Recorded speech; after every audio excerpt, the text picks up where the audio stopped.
मध्य प्रदेश के सीधी में नहर में बस गिरने से 35 से ज्यादा लोगों की मौत। हादसे पर पीएम मोदी, अमित शाह समेत कई नेताओं ने जताया दुख। साथ ही पीएम और सीएम शिवराज सिंह ने मुआवजे का किया ऐलान। टूल किट मामले में पुलिस ने जूम से 11 जनवरी को हुई मीटिंग की मांगी जानकारी। पुलिस जूम मीटिंग में शामिल होने वाले लोगों की जुटा रही जानकारी। तो वहीं दिशा की गिरफ्तारी को लेकर महिला आयोग ने दिल्ली पुलिस को जारी किया नोटिस। भारत चीन के बीच हटने लगे तनाव के बादल। पैंगोंग लेक से पीछे हटने लगी चीनी सेना। टेंट उखाड़े जा रहे, साथ ही एक एक कर पीछे जा रहे टैंक। मध्य प्रदेश के सीधी में मंगलवार को एक बहुत बड़ा सड़क हादसा हो गया। सीधी के रामपुर नेकिन थाना इलाके में 52 लोगों से भरी एक बस नहर में जा गिरी। इस हादसे के बाद कई लोगों के शव भी बरामद हुए हैं और राहत कार्य लगातार जारी है और कई लोगों की जान भी बचाई गई है। इसके बाद पीएम मोदी समेत कई नेताओं ने इस हादसे के लिए अपना दुख व्यक्त किया है और साथ ही पीएम मोदी ने मृतकों के परिवार के लिए 2 लाख रुपए और सीएम शिवराज सिंह चौहान ने मृतकों के परिवार के लिए 5 लाख रुपए का मुआवजा ऐलान किया है।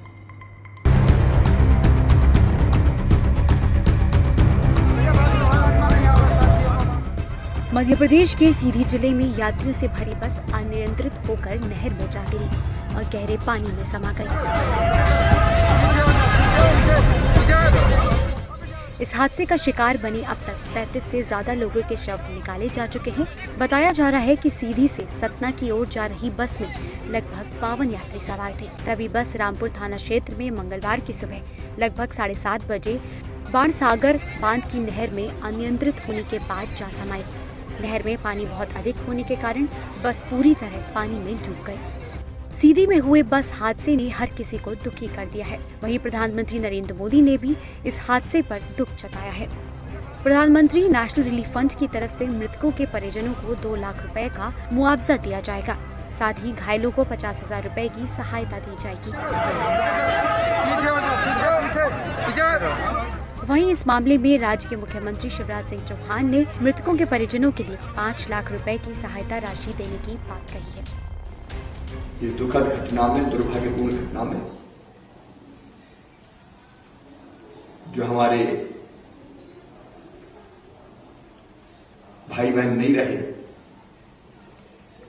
उनके परिवार को 5 लाख रुपए की तात्कालिक सहायता राहत प्रदान की जाएगी। दुख की घड़ी में हम उन परिजनों के साथ हैं। वहीं केंद्रीय गृह मंत्री अमित शाह ने भी इस मामले में शिवराज सिंह चौहान से बात की है और जल्द से जल्द बचाव कार्य कराने को लेकर चर्चा की है। अमित शाह ने कहा कि स्थानीय प्रशासन राहत व बचाव के लिए हर संभव मदद पहुंचा रहा है। मैं मृतकों के परिजनों के प्रति गहरी संवेदनाएं व्यक्त करता हूं व घायलों के शीघ्र स्वस्थ होने की कामना करता हूं।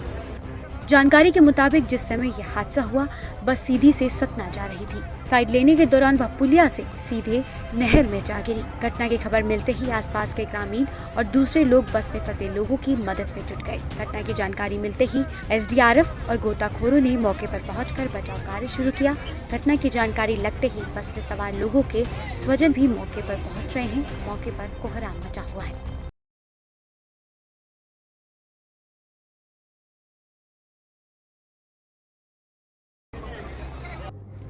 टूलकिट मामले में अब दिल्ली पुलिस की जांच तेजी से आगे बढ़ रही है। दिल्ली पुलिस ने जूम ऐप को लिखा है कि 11 जनवरी को कौन कौन उस मीटिंग में शामिल था, कितने लोग इस मीटिंग में शामिल थे, ये सभी इंफॉर्मेशन दिल्ली पुलिस को प्रोवाइड की जाए। साथ ही दिशा रवि की गिरफ्तारी को लेकर महिला आयोग ने दिल्ली पुलिस को नोटिस भी भेजा है। देखिए पूरी रिपोर्ट।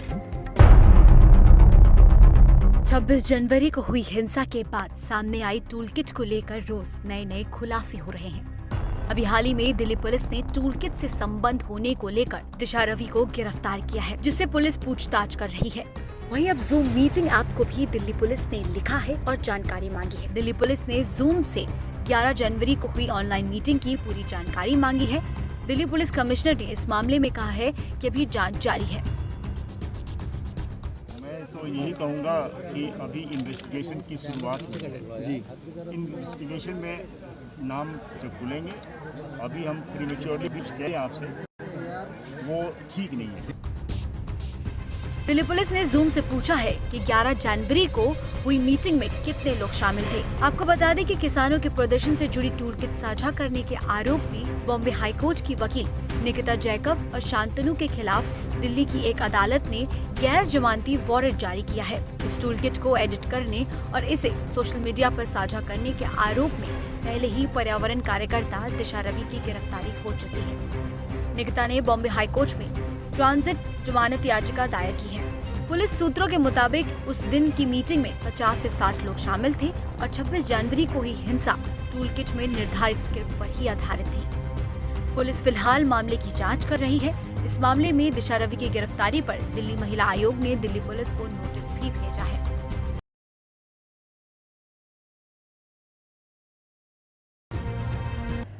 एलएसी पर पिछले करीबन 10 महीने से भारत चीन की तनातनी अब खत्म होती नजर आ रही है। भारत और चीन दोनों ही देशों की सेना पीछे हटती हुई नजर आ रही है। दरअसल नई तस्वीरें सामने आई हैं और इन तस्वीरों में साफ देखा जा रहा है कि चीनी सैनिक पीछे हट रही है और इसके अलावा ये भी साफ देखा जा सकता है कि चीन की सेना ने जो वहां पर निर्माण किए थे उसे भी ध्वस्त किया जा रहा है। देखिए पूरी रिपोर्ट।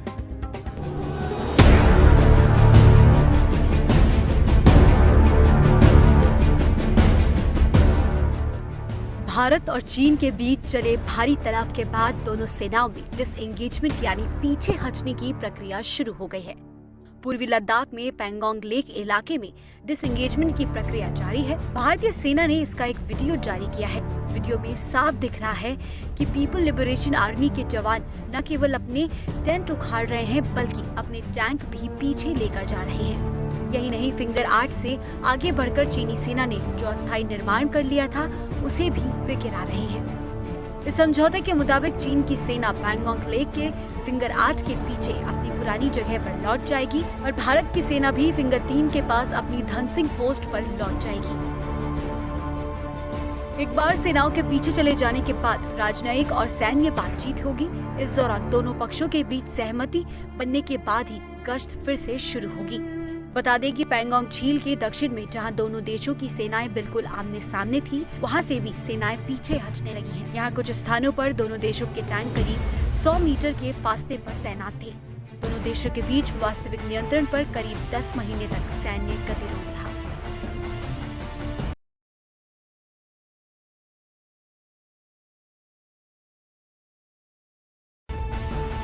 प्रधानमंत्री नरेंद्र मोदी ने मंगलवार को उत्तर प्रदेश के बहराइच में महाराजा सुहेल देव के भव्य स्मारक का शिलान्यास किया। प्रधानमंत्री मोदी ने कहा कि उन्हें ये सौभाग्य मिला है कि उन्होंने महाराजा सुहेल देव के भव्य स्मारक का शिलान्यास किया। और साथ ही पीएम मोदी ने एक बार फिर कृषि कानूनों को लेकर अपनी बात दोहराई है और उन्होंने कहा है कि ये जो नए कानून है ये किसानों के हित में है और कुछ लोग इसे लेकर भ्रम फैला रहे हैं। देखिए पूरी रिपोर्ट। प्रधानमंत्री नरेंद्र मोदी ने बहराइच में महाराजा सुहेल देव के भव्य स्मारक का शिलान्यास किया। इस दौरान कार्यक्रम में यूपी के मुख्यमंत्री योगी आदित्यनाथ भी मौजूद रहे। पीएम मोदी ने अपने संबोधन में कहा कि आज बसंत पंचमी का शुभ दिन है। ऐसे में मेरी प्रार्थना है कि हर देशवासी को मां सरस्वती का आशीर्वाद मिले। इस अवसर पर उन्होंने कहा कि आज मुझे बहराइच में महाराजा सुहेल देव जी के भव्य स्मारक के शिलान्यास का सौभाग्य मिला है। यह आधुनिक और भव्य स्मारक ऐतिहासिक चित्तौरा झील का विकास बहराइच पर महाराजा सुहेल देव के आशीर्वाद को बढ़ाएगा और आने वाली पीढ़ियों को प्रेरित करेगा। उन्होंने कहा कि अपने पराक्रम से मातृभूमि का मान बढ़ाने वाले राष्ट्रनायक महाराजा सुहेल देव की जन्मभूमि और ऋषि मुनियों ने जहां तप किया, बहराइच की इस पुण्य भूमि को मैं नमन करता हूँ। भारत की मानवता की सेवा के लिए रिसर्च और इनोवेशन में जुटे, राष्ट्र निर्माण में जुटे हर देशवासी को मां सरस्वती का आशीर्वाद मिले, उन्हें सफलता मिले, यही हम सभी की प्रार्थना है। उनके भव्य स्मारक के शिलान्यास का सौभाग्य मिला है। ये आधुनिक और भव्य स्मारक ऐतिहासिक चित्तौरा झील का विकास बहराइच पर महाराजा सुहेलदेव के आशीर्वाद को बढ़ाएगा, आने वाली पीढ़ियों को भी प्रेरित करेगा। साथियों, आज महाराजा सुहेलदेव के नाम पर बनाए गए मेडिकल कॉलेज को एक नया और भव्य भवन भी मिला है। बहराइच जैसे विकास के लिए आकांक्षी जिले में स्वास्थ्य सुविधाएं बढ़ना यहां के लोगों के जीवन को आसान बनाएगा। इसका लाभ आसपास के श्रावस्ती, बलरामपुर, सिद्धार्थनगर को तो होगा ही, नेपाल से आने वाले मरीजों को भी ये मदद करेगा। भाइयों और बहनों, भारत का इतिहास सिर्फ वो नहीं है जो देश को गुलाम बनाने वालों। पीएम मोदी ने इस मौके पर नए कृषि कानूनों को लेकर भी विपक्ष पर निशाना साधा और कहा कि इनके जरिए छोटे किसानों को लाभ होगा, साथ ही जगह जगह से किसानों को लाभ होने भी लगा है। कृषि कानूनों को लेकर कई तरह का प्रचार किया गया, जिन्होंने विदेशी कंपनियों के रास्ते खोले, वो देशी कंपनियों को डरा रहे हैं। अब किसान ही इनकी पोल खोलने में लगे हैं। यूपी सरकार ने गन्ना किसानों, चीनी मिलों से जुड़ी समस्याओं को दूर किया है। जो नए कृषि सुधार किए गए हैं, इनका लाभ भी छोटे और सीमांत किसानों को सबसे अधिक होगा। उत्तर प्रदेश में इन नए कानूनों के बनने के बाद जगह जगह से किसानों के बेहतर अनुभव सामने आने में भी लगे हैं। इन कृषि कानूनों को लेकर भांति भांति का प्रचार करने की कोशिश की गई। ये पूरे देश ने देखा है कि जिन्होंने देश के कृषि बाजार में विदेशी कंपनियों को बुलाने के लिए कानून बनाया, वो आज देसी कंपनियों के नाम पर किसानों को डरा रहे हैं। साथियों, राजनीति के लिए झूठ और अपप्रचार की ये पोल अब स्वयं किसान खोल रहे हैं। नए कानूनों के लागू होने के बावजूद यूपी में इस बार पिछले साल की तुलना में 2 गुने किसानों का धान खरीदा गया। इस बार करीब 65 लाख मैट्रिक टन की खरीद यूपी में हो चुकी है, जो बीते साल की तुलना में लगभग 2 गुनी है। यही नहीं, योगी जी की सरकार गन्ना किसानों तक भी बीते सालों में 1 लाख करोड़ रुपए से अधिक पहुंचा चुकी है। आपको बता दें, सोमवार को प्रियंका गांधी ने बिजनौर में हुई महापंचायत में गन्ना किसानों के बकाये को लेकर केंद्र सरकार पर सवाल खड़े किए थे।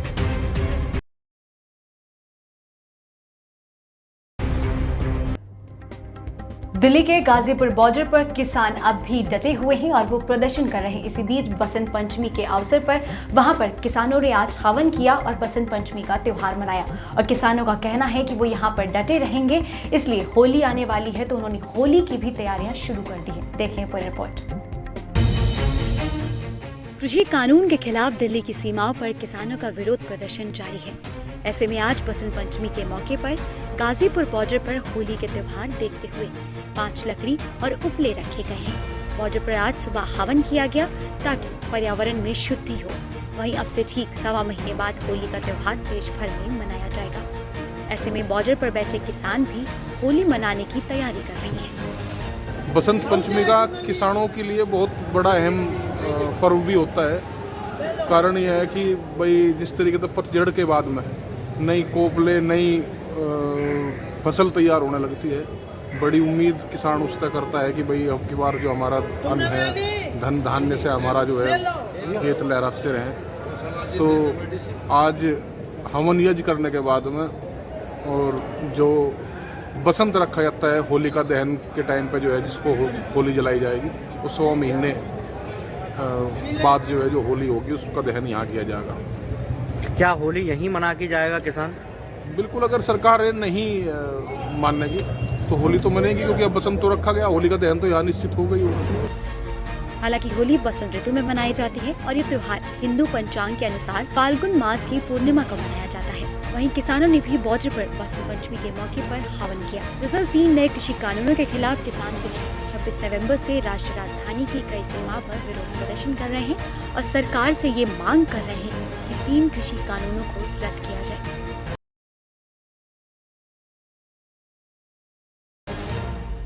देश में कोरोना वायरस से राहत मिलती नजर आ रही है। देश में पिछले 24 घंटे में 9,121 नए मामले सामने आए हैं, जो कि इस साल यानी कि 2021 की दूसरी सबसे छोटी संख्या है। इससे पहले फरवरी में ही 9,110 नए मामले सामने आए थे। अब देश में रिकवरी दर 97.32% है। देखिए पूरी report.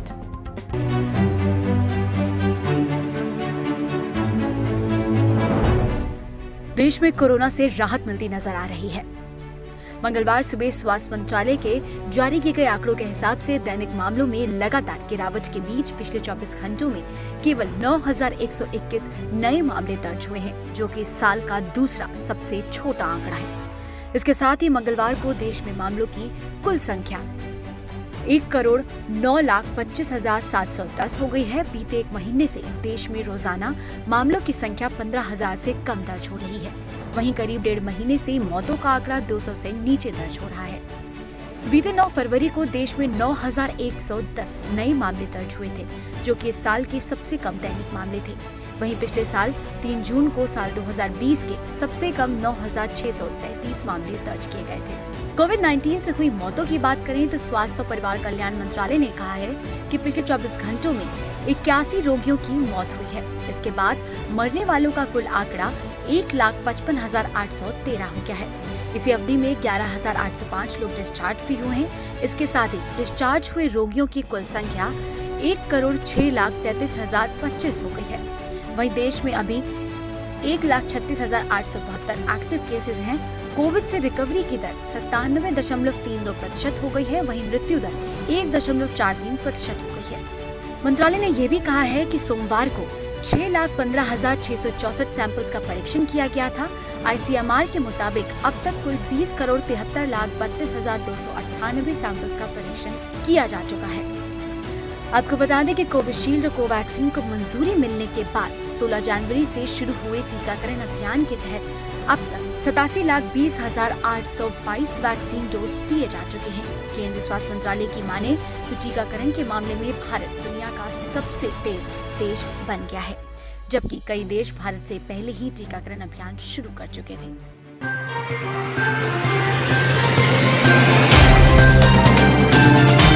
Subscribe now and press the bell icon. Never miss an update.